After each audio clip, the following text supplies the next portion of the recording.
सभी का स्वागत है मेरे इस यूट्यूब चैनल रेलवे गुड्डू में। तो फिलहाल हम आज बात करने वाले हैं रेलवे की आई वैकेंसी के बारे में। ये आई है आपकी सेल नंबर 05/2024 की वैकेंसी। तो देखिए इस वैकेंसी के बारे में आइए बात करते हैं। तो ये जो वैकेंसी आई है वो आपके ग्रेजुएट लोगों के लिए आई हुई है। ये नाम से आई है requirement for the various post of non technical popular categories. मतलब जितने भी नॉन टेक्निकल पोस्ट है इसके बारे में आई है, जो ग्रेजुएशन लेवल की होती है उसके बारे में। तो चलिए इसके बारे में बात करते हैं आज। तो देखिए इस एग्ज़ाम फॉर्म को फिलअप करने के लिए आपको डेट्स दी गई हैं। तो कौन कौन सी डेट्स पे आप फिलअप कर सकते हैं। तो देखिए 13/9/2024 आपकी स्टार्टिंग ऑफ वैकेंसी रहेगी। मतलब 13/9/2024 से आपका फॉर्म फिलअप होना शुरू हो जाएगा। इसके बाद फिर क्या होगा, रजिस्ट्रेशन ऑफ एप्लीकेशन 14/9/2024 से शुरू हो जाएंगी। और ये क्लोजिंग डेट कब है, 13/10/2024 को। और जो लास्ट डेट ऑफ पेमेंट होगा फीस पेमेंट की वो आपकी 14/10/2024 को से 15/10/2024 के बीच में आपकी लास्ट डेट होगी पेमेंट करने की। मतलब इस दिन तक के लास्ट डेट तक आप पेमेंट कर सकते हैं फॉर्म को अगर सबमिट कर लेते हैं उसके बाद में।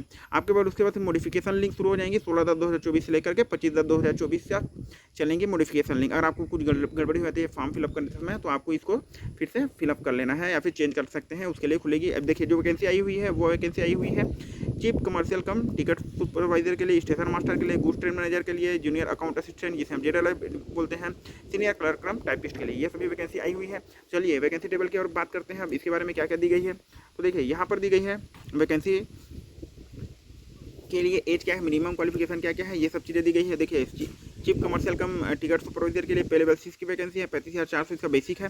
B2 मेडिकल स्टैंड होना चाहिए, 18 से 36 ईयर की एज होनी चाहिए। मतलब 36 ईयर तक की एज इस बार के लिए दी गई है। ये इसलिए दी गई है कि कोरोना के कारण से कुछ स्टूडेंट का लॉस ना हो जाए, इसी कारण से 17 से 36 वैकेंसी है। स्टेशन मास्टर के लिए पे लेवल 6 की जॉब है, 35,400 बेसिक। ये भी सेम एज आप फिल कर सकते हैं, 18 से 36 ईयर के बीच वाले।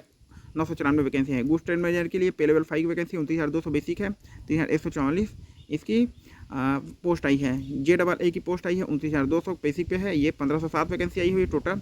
और सीनियर क्लर्क कम टाइपिस्ट की 732 पोस्ट आई हुई है। तो देखिए अब इसके बारे में आगे बात करते हैं क्या क्या चीज़ें और दी गई हैं।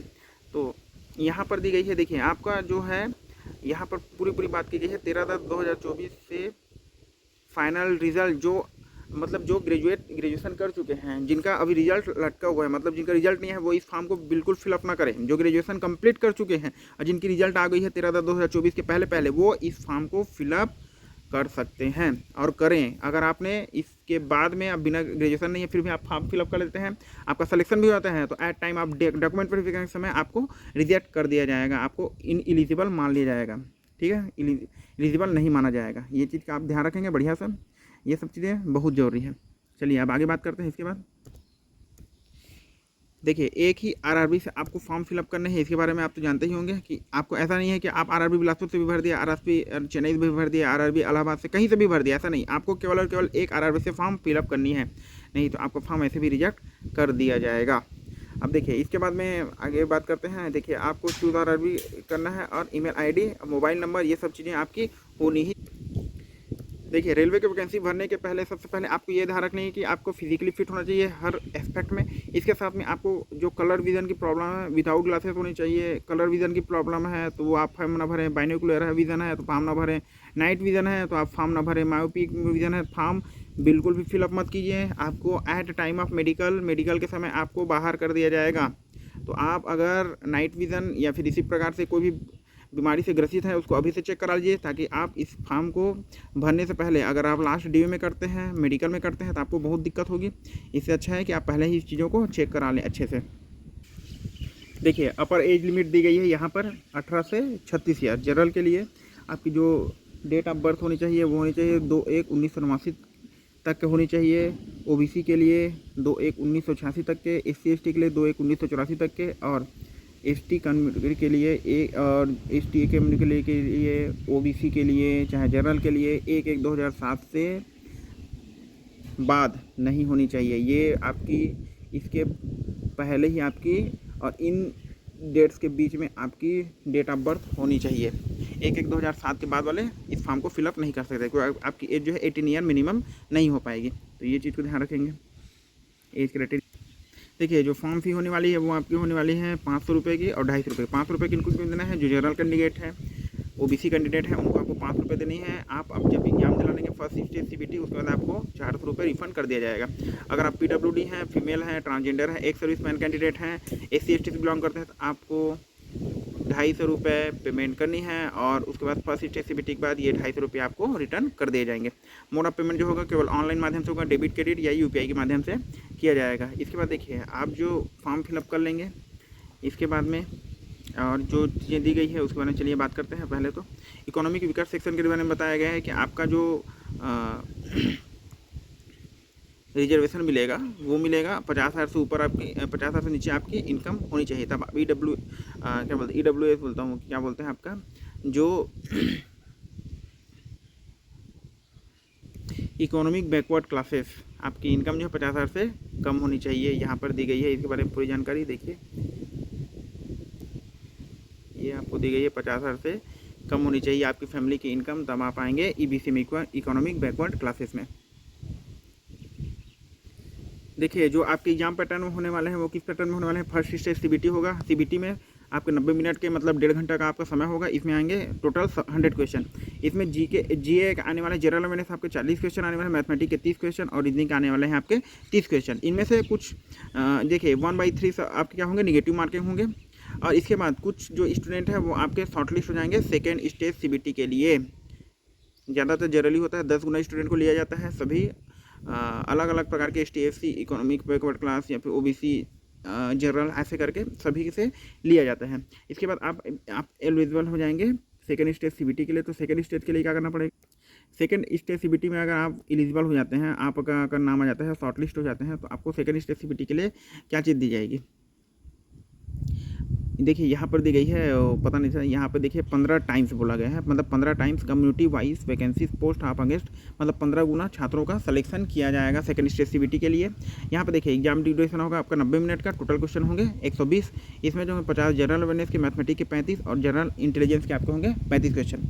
तो देखिए ये क्वेश्चन की संख्या है 120 क्वेश्चन। पहले आ रहे थे 100 क्वेश्चन, अभी आ रहे हैं 120 क्वेश्चन के हिसाब पे आपका जो मार्किंग है वो हो पाएगा। अब इसका देखिए इसमें भी आने वाला है मैथमेटिक्स, जनरल इंटेलिजेंस और आपका जनरल अवेयरनेस। तो ये आने वाले हैं मिनिमम परसेंटेज, मतलब आपको मिनिमम इतने नंबर लाएंगे तभी आपको पास माना जाएगा सेकंड स्टेज के लिए, वो है 40%। इसमें रिजर्व में EWS 40%, OBC के लिए आपको 30% मार्क्स लाने ही लाने हैं, SC के लिए 30%, SC के लिए 25% मार्क्स आपको लाने ही लाने हैं, तब आप होंगे एलिजिबल इस पोस्ट के लिए, तब आपको एलिजिबल माना जाएगा। सेकंड स्टेज आपने क्लियर कर लिया। सेकंड स्टेज करने के बाद आपकी जो बारी आती है वो आती है आपकी, अगर आप स्टेशन मास्टर के लिए एलिजिबल होते हैं तो आपको दिलानी पड़ेगी CBAT टेस्ट। CBAT टेस्ट होती है, इसके लिए आपको इसमें क्या होगी आपकी 70% वेटेज जो होगा आपका मार्क्स जो आपने सेकंड स्टेज में ऑप्टेन किया उसके लिए आधार पे, और 30% जो आप CBAT देंगे उसके आधार पे आपका क्या बोलते हैं CBAT के आधार पर आपका लास्ट मेरिट बनेगी, उसके आधार पर आपका सिलेक्शन होगा। CBAT मतलब क्या होती है आपकी कंप्यूटर बेस्ड एप्टीट्यूड टेस्ट, जो कि स्टेशन मास्टर के लिए स्पेसिफिकली होता है। चलिए इसके बारे में बाद में बात करेंगे, अभी फिलहाल बात करते हैं आगे क्या क्या चीज़ें दी। देखिए यहाँ पर बताया गया है आपका गुड्स ट्रेन मैनेजर में टाइपिंग टेस्ट की चीज़ में होगी, तो टाइपिंग टेस्ट आपकी होगी। सीनियर क्लर्क कम टाइपिस्ट में JAA की पोस्ट में आपकी कंप्यूटर स्किल टेस्ट होगी, और स्टेशन मास्टर के पोस्ट में आपकी CBAT टेस्ट होगी। देखिए जो आपकी OBC non creamy layer certificate बनेगी उसके बारे में बात करते हैं। ये इस फॉर्मेट में आपको अपना नॉन क्रीमी लेयर सर्टिफिकेट बनानी है। इसको अभी बनाने की ज़रूरत नहीं है क्योंकि ये आपकी 1 साल के लिए वैलिड होती है, 1 साल के बाद ये इनवैलिड हो जाती है। इसको आप जब DB के समय होगा तो उस समय आप इसको कंप्लीट करा लीजिएगा। और साथ ही साथ ये बता दें कि आपका OBC सर्टिफिकेट प्रिपेयर हो जानी चाहिए अभी बैक डेट के पहले आपका जो स्टेट में चलता है उसके आधार पे ये आपकी जो सेंट्रलाइज्ड सर्टिफिकेट है ये आपको प्रदान की जाती है। तो इसलिए फ़िलहाल फॉर्म फिल कर लीजिए, उसके बाद में आप इसको जब at a time of document verification आपको इसको सबमिट कर देना है। और भी कुछ चीज़ें इसमें बताने लायक हैं या फिर आपको कोई भी डाउट है तो उसके लिए पूछ सकते हैं मुझे इस पर अपना कमेंट बॉक्स में कमेंट जरूर कीजिएगा। अब चलिए बात करते हैं वैकेंसी टेबल की। तो देखिए कितनी वैकेंसी कहाँ कहाँ पाई हुई है।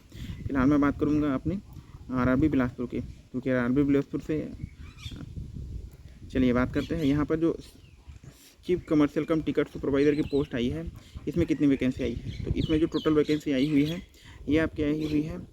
देखिए यहाँ पर 2 रीजन होते हैं, 2 रीजन इन द सेंस ये है कि आपका ACCR रीजन है और CR रीजन, दोनों मिल करके आपकी बनती है ACCR बिलासपुर। तो देखिए ACCR बिलासपुर में आपकी जो वैकेंसी आई है वो आपकी क्या आई है ACCR में आपकी टोटल वैकेंसी है chief commercial cum to court supervisor की 7 पोस्ट है जनरल के लिए, टोटल वैकेंसी 13।